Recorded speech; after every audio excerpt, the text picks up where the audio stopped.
Higala, kumusta? Mayong buntag karatong tanan. Welcome sa atong pagpanag-uban ug ang atong pagpanag-uban karon. Doon na tay nindot nga hisgutanan. Apan sa dili pa nako isulti ang topic nga akong paghisgutan karon. Dunay istorya nga akong i-share kaninyo nga baguhay lang nahitabo. Dunay usa ka amigo nako nga nag-text siya sa ako. Ang ihang gisulti nga dawon daw kuno kay siya. Unya gikinanglan niya ang presensya nako. So gihimo nako, ako siyang gitawagan, ako siyang gistorya, ako siyang gibisita. O tinuod yang gisulti nga doon na siya suliran nga sakit dayon kinanglan operation. Discourage kay siya tungod adto nga pagsulay sa kinabuhi. Usa kini siya Kristohanon gyapon o padasigon nga nagsimba sa Ginoo.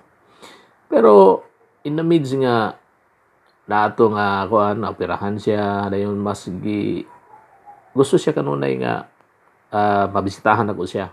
Tungod kay gusto siya og comfort siya yang kinabuhi. Gusto siya sense of security, a sense of assurance nga kitang tanan mao na atong gipangita kanunay.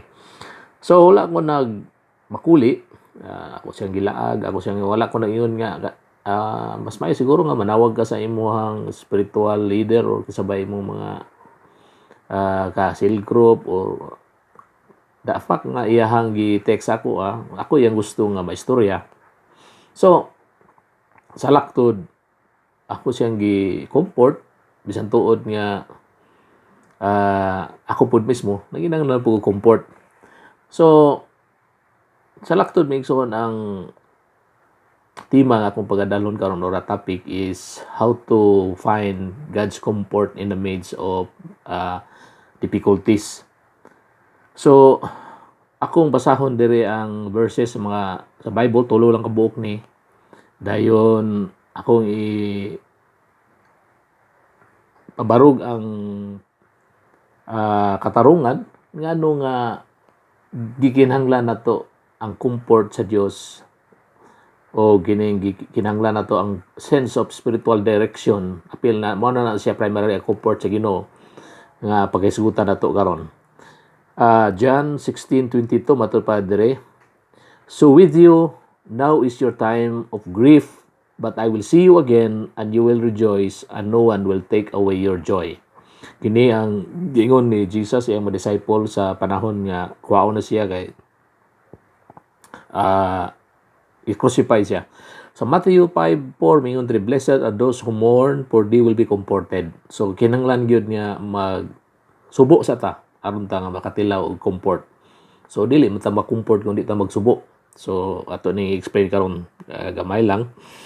Romans 12:15 mga guidelines man sa pagtubo ningon dire. Rejoice with those who rejoice, mourn with those who mourn. So gikinahanglan nato nga okay simpatiya ta. So dili tanang panahon ginatawag ta sa pagkalipay kundi napoy panahon sa pagbangtan.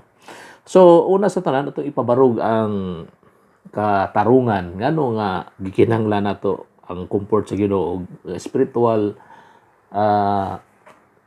mga spiritual nga mga benefits nga atong gikinahanglan karong mga panahon na. Una, matag usa nato gikinahanglan nato ang guidance, gikinahanglan nato ang pagtuo, pagtuo og sense of meaning og hope sa panahon sa mga kini gitawag nato mga losses bitaw. Unsa man ang losses kanang may mamatay, nay nasunog, nay mga nawala, posible nga kwarta, posible nga natulis, nay losses kada na gyud.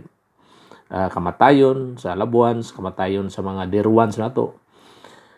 Another is we need a sense of belief and meaning or faith in the midst of tragedies. Sa maning tragedies parehaning na ay butang talang nga disgrasya o mga disgrasya na hitabo mo na mga tragedies na nalunod nga barko, na building nga ni collapse tungod sa linog, nabuto ang bulkan, or naay baha or naay mga vehicular accident mga inana, no. O another is we need to find the faith and beliefs and sense of meaning and hope in the midst of failure. Sa man mga failures kanang mga nagbulag, anak wa ka pasar sa board exam, wala ka pasar sa iyahang pag-eskwela or dadalas barkada, wala na tiwas sa eskwela, nauwa gitaban, may na ba?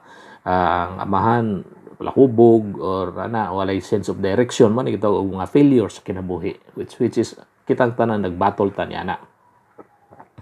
So mo ni siya ang need nato. Each human being needs to discover and develop an inner wisdom and spiritual growth. Ikinahanglan ginato na. Kinahanglan nga matag usa nato, we need each other to deepen our awareness sa spiritual things, no. So sa lagdot maigsoon, we need God nining kapanahonan karon. We need each other labaw sa tanan, no. Matag usa gikinahanglan nato matag usa sa karon. Kinahanglan nato ang comfort sa atong kapanahonan labi na kay times of losses, tragedies and failures sa atong palibot rampant kayo. So giingon ako nga yung tulo ka verse nga gisgutan diri about man sa mga promises Ginoo. Now daghan gyud promises sa Ginoo maigsoon kung ato gyung tan-aw ng Bible, which is di na ko time nga mo ano mubo ra man na time na to. Pero I believe nga ang pagkabot sa comfort is spiritual and it's a matter of spiritual discipline sa atong kinabuhi. Now atong ibalikan ang atong experience sa una. Ngano nga nahimutang magtotoo. Wala dili man siguro basta-basta lang nga nahimutang magtotoo. Pareha nang naghimot og retreat. Ako para sa ako nahimo kong believers tungod kay naka-apil ko retreat. Naka-apil ko og ganang gitawag og itong pareha sa ginahimo nato no sa atong simbahan nga youth nga retreat. Now, dito sa retreat dito nimo mahunahunaan nga para sa ako sugad pa sa una do na magig ko sense of pag-search no sa meaning sa kinabuhi o sa bisan sa pag trabaho na nako, pag eskwela nako. Anagid ko sense of searching no sa truth ug finding some answers no sa mga pero mao lagi na daghan kitag pangutana pero lisod kay kuhaw ng tubag ngani ako I do not claim nga I can give you the answer, but I can give you taste siguro sa wisdom wherein you will find meaning sa imong situation. You will find the presence of God. So mao na siya ang point nga gusto na ko i-drive out. Taw hindi magong comfort nga atong gi pangayo kada adlaw na to ni kailangan. So itong na-mention ako nga akong amigo nga usa pod ka Kristohanon, gikinahanglan sa comfort sa down kay sa atong iyang gibati. So matag usa na to gikinahanglan nato ang kada usa sa atong kinabuhi. Ugay na nga sa una kadung ko sa youth pa ko. Daghan kog mga barkada, daghan kog mga kaila tungod kay ganahan sila sa ako kay ug kanunay mo maghisgot sa mga relevant nga mga butang sama sa atong ipang-istoryahan karon. So para sa ko amigsoon dili lang kinahanglan tag discipline, spiritual discipline nga atong i-implement no. So, as a matter of strategy nga atong i-implement para nga ma-capture nato magbalik ang comfort nga atong gusto ga pangayoon sa Ginoo. Kay para sa ako mura man guni siya og battle. Now kadumdum lang ko sa away no sa bag-o lang away ni Pacquiao. Para sa ako lahi pud ang interpretation ako ato daghan mga although I respect sa opinion sa uban mayon silang tiguang na kanang mga idea wala ko nakita paspas magayo. Ay ingon nga laos na wag gyapon ako makita. Nakita nako is napildi siya sa strategy. Ako na that's the way I see nga sa kadong adula.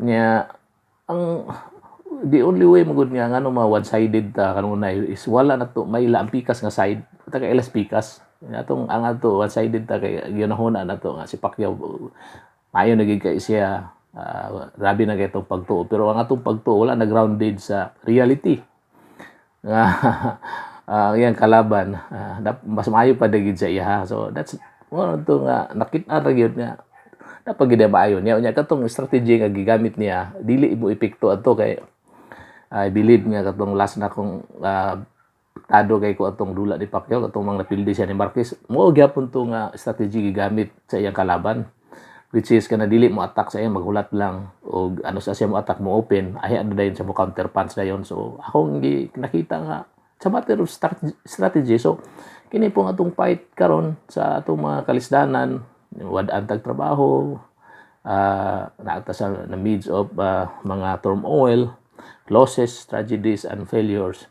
Gikinahanglan po tag strategy. Ang one strategy niya, isang nga dili na to makalimod is spiritual retreat.